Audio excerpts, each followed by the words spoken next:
All right, so picture this. You're at the store just browsing and you see it, the perfect lemon, that bright yellow, slightly pumpy skin, and instantly you just know it's a lemon, no question about it. But here's the thing. That seemingly simple moment, that totally obvious belief you have, well, it kind of throws us into some seriously deep philosophical stuff. Like, what even is that experience of seeing yellow, that shape?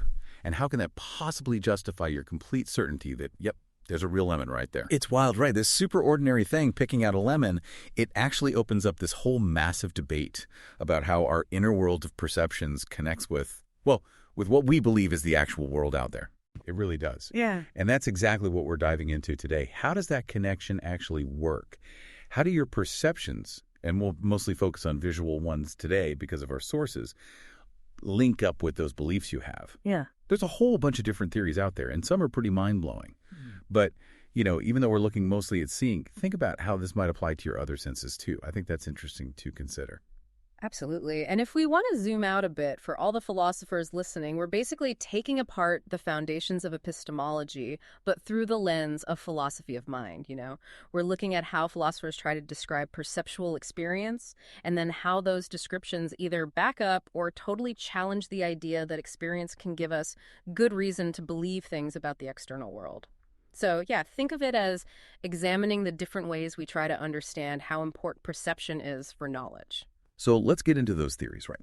First up, what exactly is a perceptual experience? And how does it let us form beliefs about the world that we can call justified? I mean, how do we know those beliefs are actually warranted? Our source brings up this idea called the epistemology mind link. And it basically highlights a core intuition that philosophers have been wrestling with. If our experiences are going to give us solid reasons for our beliefs about the world, then those experiences have to have some specific quality. Let's just call it P for now. Right. It's the idea that there's this crucial feature that experiences need to have if they're going to give us that justification. Makes sense. So then the source lays out what it calls a trio of claims. You've got epistemology, the epistemology mind link, and mind. Right. And this trio, it really neatly sets up a fundamental tension. Different philosophical positions emerge from accepting or rejecting these claims in different combinations. Okay, so break it down for us. What are these claims? So epistemology is just the idea that your experiences do justify your beliefs about the world. The epistemology mind link, as we said, is that if experiences justify beliefs, then they must have this property, this P, and then mind is the claim that our experiences actually don't have that property. All right, I think I'm following so far. So based on how you mix and match these claims, you end up with different philosophical positions. Like, if you think experiences justify beliefs, and they need a central property to do so, but then you also think experiences don't have that property, well, something's got to give. Yeah, exactly. It creates this really interesting puzzle, and it gets to the heart of how we understand, how we know anything about reality. Makes you wonder about that lemon again, huh? Yeah, it does. Okay, so let's dive into a specific theory now. Let's talk about sense datum theories. Okay, so with sense datum theories, the main idea is that when you experience something as having a property, like seeing a lemon as yellow, there's actually this separate thing, a sense datum, that is yellow. Okay, that's a bit out there, isn't it? Mm-hmm. I mean, is there really this extra entity floating around every time I see something? Well, that's where the debate gets interesting, right? Sense datum theories try to account for how our experiences feel the same, even when we're wrong about what we're seeing. Like, if I hallucinate a yellow lemon, I still have that experience of yellow, even though there's no actual lemon there. So sense data are meant to explain that consistency. And this idea ties in closely with the phenomenal principle, which essentially says that if it seems like something is a certain way, then there must be something that is actually that way in your experience. Okay, so it's like the feeling of the experience is what matters, not necessarily whether there's a real object causing it. Right. That's a part of it. Yeah. The source brings up H.H. Price and his tomato example, right? Yeah. So Price says, look, when you're looking at a tomato, you can doubt lots of things about it, but you can't doubt that you're seeing a red, round shape. According to him, that's the sense datum, that undeniable bit of your experience. So it's like a foundation of certainty, right? You can't doubt what you're directly experiencing. That's the argument, but some philosophers say, hang on, maybe Price is jumping the gun here. Maybe what you're experiencing is just a representation of something red and round, and that representation doesn't actually mean there's a real red, round object or even a sense datum. It's like there's a difference between directly experiencing a property and just having something appear to have that property. I see. So it's like the difference between actually feeling heat and seeing a picture of a fire. Exactly. And this brings us to a big problem for sense datum theories. Yeah. The veil of ideas. It's this idea that if all you're ever directly aware of are these sense data, these mental things, then how can you ever really know anything about the actual world? Like there's always this barrier between your mind and reality. Like you're trapped in your own head, kind of. Yeah, that's the worry. And this connects to our trio of claims. So remember, epistemology is the idea that experiences justify beliefs about the world, right? Epistemology mind link 1 is that if that's true, then experiences can't be just relations to sense data. And then mind 1 says, well, actually, experiences are just relations to sense data. So if you agree with those last two, the link in mind 1, then it seems like you have to reject the first one, the idea that experiences can justify beliefs about the world. Right. And the source says some sense datum theorists might just accept that. They might say that the way we justify beliefs about the world is by seeing if they all fit together nicely, not by checking if they match up with these sense data. That's one way to go, yeah. But a lot of philosophers aren't happy with that. It seems to push us even further from actually knowing anything about the world. I can see why that wouldn't be satisfying. It feels a bit abstract. But what about the idea of inference to the best explanation?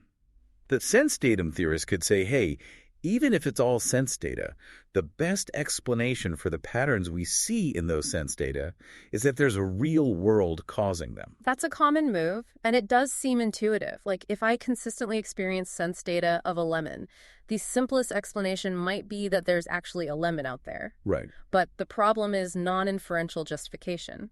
We have this strong feeling that some beliefs, like I'm in pain, are justified directly by the experience itself. You don't need to reason your way to it. Yeah, I guess that makes sense. Inference to the best explanation. At best, it gives you justification through an inference, through reasoning. So the sense datum theorists could counter that maybe even if there's this sense datum middleman, we can still have non-inferential justification because of how the external world, the sense data, and our beliefs are all connected. It's not just about reasoning, but about the whole causal relationship. Right, that's a possible response.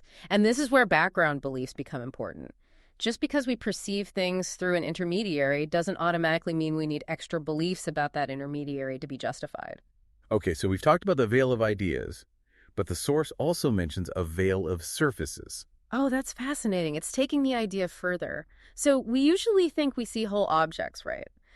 But maybe we only ever directly encountered their surfaces. Like we see the skin of the lemon, but not the inside. Exactly. Now, if the veil of ideas argument works against sense data, couldn't we make a similar argument against seeing whole objects? Like, are we only really seeing surfaces and then just inferring the rest? It's kind of like Descartes' worry about the hats and coats. Exactly. He said, what if all we see are hats and coats and we're just assuming there are people inside them? Do we really see the people or just the outer layer? So are we just inferring the existence of a whole three-dimensional lemon from the two-dimensional surface we see? Yeah, that's the question it raises. Okay. And then what about illusions and hallucinations? If the only way experiences give us good reasons to believe something is if they're showing us things exactly as they are, well, what happens when we're tricked? Does that mean we can't be justified in those cases? That's a big problem for that kind of view. It would mean that lots of times when we think we have a good reason to believe something, we actually don't. Because our senses can be unreliable. Exactly. And that leads us to the other end of the spectrum, raw feel theories. Okay, so what are those all about? Raw feel theories say that experiences are basically just raw feels. They don't really represent the world to us in any way that we can understand. Think about when you see stars after you hit your head, you know. You'd call that a visual experience, but raw feel theorists would say it's just a sensation. It doesn't tell you anything about what's around you. Oh, I see. So it's not like seeing a real star in the sky. It's just this internal feeling. Right. And some philosophers, like Bonjour, take it even further and say that all visual experiences are like this just patterns of color and shape in our mind with no real connection to the outside world. Wow, that's a pretty radical idea. Yeah, it is. And Davidson, he used this to argue that we can't ever really know anything about the world based on our experiences. How so? He said that the relationship between a sensation and a belief can only be causal. Like, the sensation might cause the belief, but it doesn't mean the belief is justified. So just because something makes me believe something doesn't mean that belief is actually true or that I have a good reason for believing it. Right. It's like a fire alarm going off might make you believe there's a fire, but the alarm going off doesn't automatically mean there is a fire. Oh, I get it. So this brings us back to our trio of claims, right? Epistemology is still the idea that experiences justify beliefs. Epistemology Mind Link 3 says if that's true, experiences have to have what we call propositional content. They have to be about something that can be true or false. And then Mind 2 says that experiences are just raw feels, which don't have that kind of content. So Davidson agrees with the link in Mind 2, which leads him to reject the first one. He ends up saying that our experiences can't justify beliefs about the world.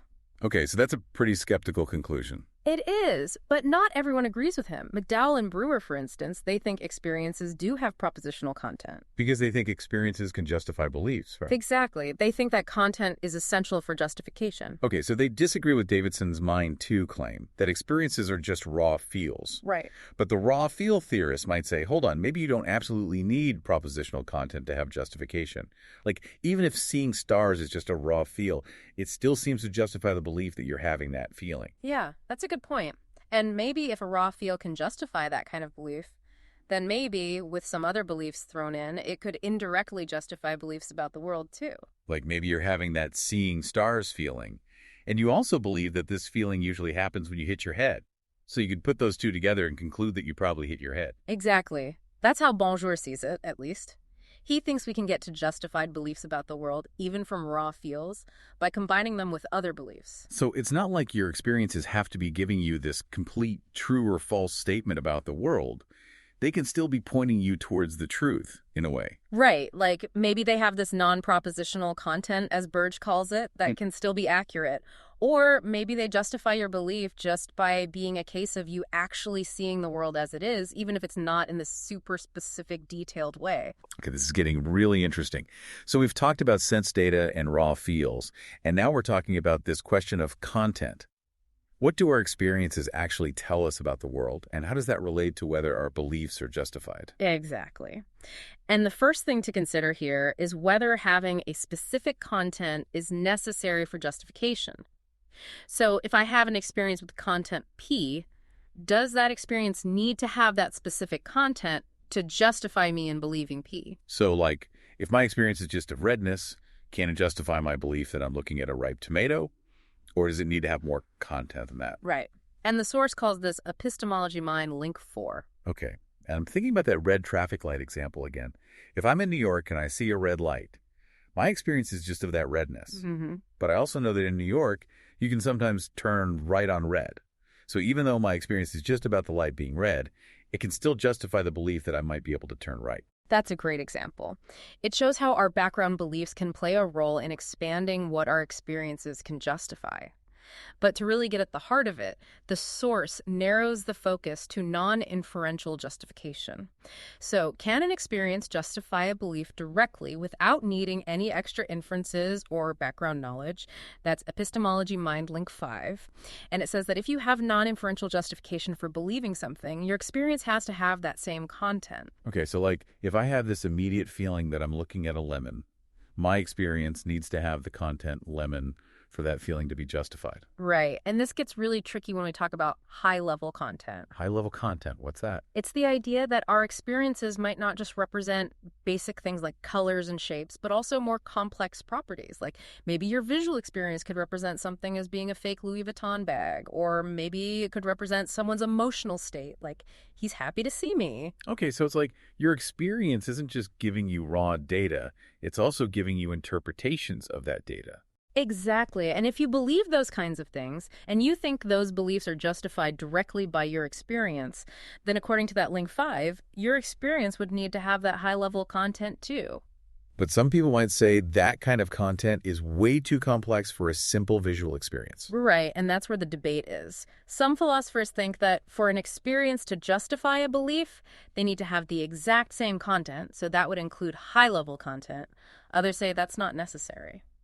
So we might have these really quick gut feeling beliefs about things like someone's mood or whether something's genuine, but that doesn't mean those beliefs came directly from our experience. Maybe there's a lot of unconscious processing happening behind the scenes. Exactly, and that's a key point. We might feel like we're getting that information directly from our senses, but that doesn't automatically mean it's true.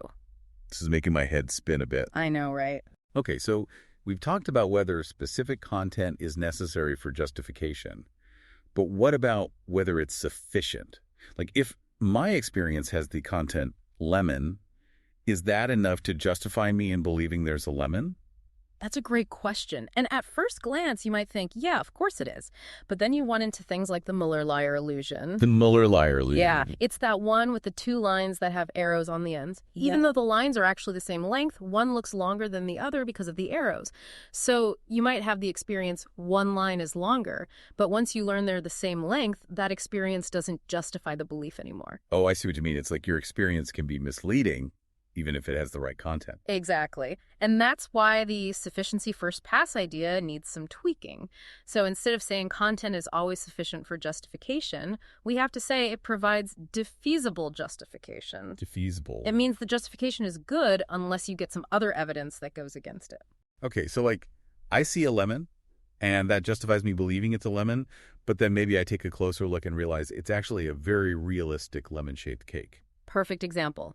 And some philosophers try to defend this sufficiency idea by saying that the very nature of having an experience, that subjective feeling of things being a certain way, lends some degree of justification. Others focus on how experiences get their content, saying that those processes usually lead to accurate representations. So like your vision is usually pretty good at telling you what's really there. Right. And for some philosophers who believe in foundationalist epistemology, this idea is a big deal. Foundationalist epistemology. It's the idea that we have these basic beliefs that don't need to be justified by other beliefs, and then we build all our other knowledge on top of that foundation. So if having an experience with a certain content automatically gives you some justification for believing that content, that could be a really solid starting point for building all your other knowledge. It could even apply to things like causation, emotions, or morality. Wow, that's a pretty ambitious claim. But there are problems with this too, right? Oh, yeah, definitely. The problem of the speckled hen is a classic example. Okay, what's that all about? Imagine you see a speckled hen, right? And it looks like it has, 17 spots. Does your experience with the content, the hen has 17 spots, really justify you in believing that there are exactly 17 spots? It doesn't seem like my experience is precise enough to tell me that. Like maybe there are 16 or 18 spots and I just can't tell the difference. Exactly. So maybe in those cases, our experience isn't actually giving us a specific number. It's just saying there are lots of spots. And what about Bloch's phenomenal overflow? Ah, yes. He uses this experiment with letters flashing on a screen. You might be aware of seeing all the letters, but you can't actually form a belief listing all of them. So it seems like you can experience more than you can actually justify believing. So like my experience might be really rich and detailed, but I can't use all of that to justify my beliefs. That's the idea. Okay, now I want to talk about intentionalism. What's that? Intentionalism is this idea that there's a really tight connection between what an experience feels like the conscious character and what it represents its content. Like, if two experiences represent the world in the exact same way, then they have to feel exactly the same too. But wait, doesn't that seem a bit off? Like, if I'm looking at a busy street scene, my experience might feel different depending on where I focus my attention, even if everything in the scene stays the same. You're right, and that's one of the big challenges to intentionalism. But there are still some pretty strong arguments in its favor. What kind of arguments? Well, one argument is about introspection, how we become aware of our own experiences. Some philosophers say that the only way you can know what it feels like to see red, for example, is by actually seeing something red in the world. So you need that external, real-world object to even understand your own internal experience. Right. And that would support intentionalism because it means there's this really close link between what your experience represents and how it feels. Another argument is about how certain experiences might be necessary for us to do certain things, like recognize objects or understand language. And intentionalism provides a neat way to explain that. Okay, I see. But then there are also arguments against intentionalism. All right. Yeah. Definitely. One argument by Kriegel compares it to the veil of appearances idea we talked about earlier.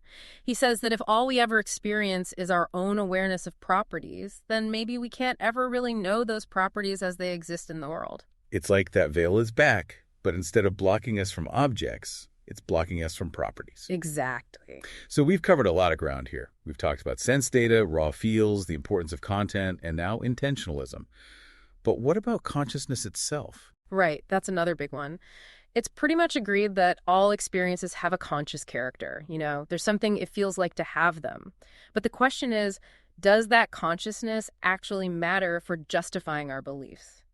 Does it play an active role? It seems like it should, right? Like Yeah. being conscious of something should make a difference in how justified we are in believing it. That's the intuition, and there's a whole approach in epistemology called a phenomenal approach that focuses on that. They say that the conscious character of our experiences is what gives them their power to justify beliefs. They often bring up cases of blind sight to make their point. Blind sight? What's that? It's a condition where people can process visual information without actually consciously seeing anything. Like, they might be able to navigate around obstacles without being aware of seeing them. Wow, that's wild. So if someone with blind sight forms a belief about something in their blind spot, is that belief as justified as someone who can actually see it? That's the question. Some philosophers say, no way, because they're not consciously aware of seeing it. It's like they're basing their belief on some other kind of information, even if it's accurate. Right, it's not a real visual experience. Exactly. But then others might say, well, hold on, it's not about consciousness itself. It's about actually seeing the thing, whether you're aware of it or not. So maybe consciousness isn't the key factor. And then there's the problem of hallucinations. If someone sees a real lemon and someone else hallucinates an identical lemon and they both have the same experience, are their beliefs equally justified? One seeing a real thing and the other isn't. So it seems like there should be a difference. Exactly. And this brings up the question of whether consciousness is really necessary for any kind of justification. There are these cases of unconscious priming where people are influenced by things they're not aware of. Like, if you flash a word on a screen too quickly to see, it can still affect your behavior later. So maybe our unconscious minds can contribute to justification, even if we're not aware of it. That's what some philosophers think. And then there are cases of visual hemi-neglect, where people ignore half of their visual field. They might not be aware of seeing things on that side, but those things can still influence their choices. So it seems like consciousness might not be the whole story when it comes to justification. Okay, so maybe consciousness matters, maybe it doesn't. But if it does matter, what is it about consciousness that does the work? Is it just the fact that we're conscious, or is it something more specific? One idea that gets a lot of attention is presentational phenomenology. It's that feeling of your experience actually presenting things to you as being the case. Like, that lemon is really yellow. It's different from imagination, where you're just entertaining the idea of something. So it's about the experience feeling real, not just imagined. Exactly. But there's debate about how far that feeling extends. Like, if you're looking at a cow through a fence, does your experience present the whole cow, even the parts you can't see? Or does it just present the visible parts? That goes back to the veil of surfaces idea, doesn't it? If we only justify beliefs based on what's directly presented to us, and our experience only presents surfaces, then maybe we can't be fully justified in believing things about whole objects. Exactly. And that's where things get really interesting. Some philosophers, like Chudnoff, think our presentational phenomenology is limited to what we can see directly, but others worry that that leads to too much skepticism. Like, do we really need to doubt whether the parts of the cow we can't see actually exist? So maybe we need to rely on background knowledge to fill in the gaps, like knowing that cows usually have bodies that extend beyond what we can see at any given moment. Right. And that brings us to our last stop on this theories tour. Degreed perception. The basic idea here is that justification isn't just a yes or no thing. It can come in degrees. Degrees? Yeah, like imagine you're looking at a snowman in the fog. As the fog clears, you become more and more certain that it's really a snowman. So my justification for believing it's a snowman increases as the fog lifts. Exactly. And Munton, who came up with this idea, says this shows that experiences themselves must come in degrees. Like, there's not just seeing a snowman and not seeing a snowman. There's a whole range in between. So maybe there are different levels of seeing something. Like maybe you can kind of see it or sort of see it or really clearly see it. Right. And it might be that those different levels of seeing give you different levels of justification for your beliefs. And the source compares this to degrees of belief or credences. Like instead of just believing something or not believing it, you can be more or less confident in your belief. Yeah, that's a helpful analogy. So maybe we have these visual credences that change depending on how clearly we're seeing something. That's a really cool idea. But how do we know those different levels of justification are coming from the experience itself and not from something else? Like maybe I just get more confident in my vision as the fog clears, so my belief is stronger, but it's not because my experience has changed. That's a great point, and it's something philosophers are still debating. The key is to figure out whether the experience itself is providing different degrees of justification, or whether it's just reflecting changes in our confidence about our own perception. Okay, so we've covered a lot of ground with these theories of experience. We've got sense data, raw feels, the importance of content, the role of consciousness, and now degreed perception. And we've only scratched the surface. There are a bunch of other theories out there, like naive realism and disjunctivism, that philosophers have come up with to explain how perception and justification work. It's a really active area of research. It's amazing how much depth there is to something as simple as seeing a lemon. Right. Okay, so now I want to switch gears a bit and talk about some specific perceptual phenomena. Things like illusions and hallucinations, attention, and cognitive penetration. Let's do it. It's a great way to see how these theoretical ideas actually play out in specific cases. So first up, perceptual error. Let's talk about illusions and hallucinations. Okay, so illusions are when you misperceive something that's actually there. Like that rotating snake's illusion, it looks like the snakes are moving, but it's actually just a static image. Oh yeah, that one's trippy. Right. And hallucinations are when you have a perceptual experience, even though there's nothing there to cause it. Yeah. Like seeing a pink elephant when there's no elephant at all. So both of these involve us getting things wrong, but in different ways. Exactly. And they're really important for skeptical arguments. Skeptics use these cases to say, look, if our senses can be so wrong, how can we ever really know anything about the world based on them? The source talks about different versions of the epistemology mind link that skeptics use to make this point. And one of those links, EM Link 9, says that if our experiences can be deceptive, then the best we can hope for is inferential justification. We need some extra belief, like my senses are generally reliable, to bridge the gap between what we experience and what's actually true. And that raises a whole other problem, right? Because how do we justify that extra belief? If it's also based on our senses, which can be wrong, then we need yet another belief to justify that one. It could go on forever. So it's like we're stuck in this endless loop of needing more and more beliefs to justify our existing beliefs. Exactly. It's a classic philosophical problem. And then there's dreaming. Descartes was really hung up on that, wasn't he? He was. He thought dreaming was a prime example of how our senses can mislead us. Because we have these vivid experiences while we're dreaming, but they don't correspond to anything real. So how do we know our waking experiences are any different? That's the worry. But Sosa, he challenges this view. He proposes what he calls the imagination model of dreaming. He says that when we dream, we're not really forming beliefs or having perceptual experiences in the same way we do when we're awake. So it's more like we're imagining things than actually perceiving them. Right. And one reason he thinks this is because if we were forming beliefs in our dreams, we'd end up with contradictions. Like, if I believe I'm in bed before I fall asleep and then I dream that I'm flying, those beliefs contradict each other. But we don't usually notice contradictions in our dreams, do we? Exactly.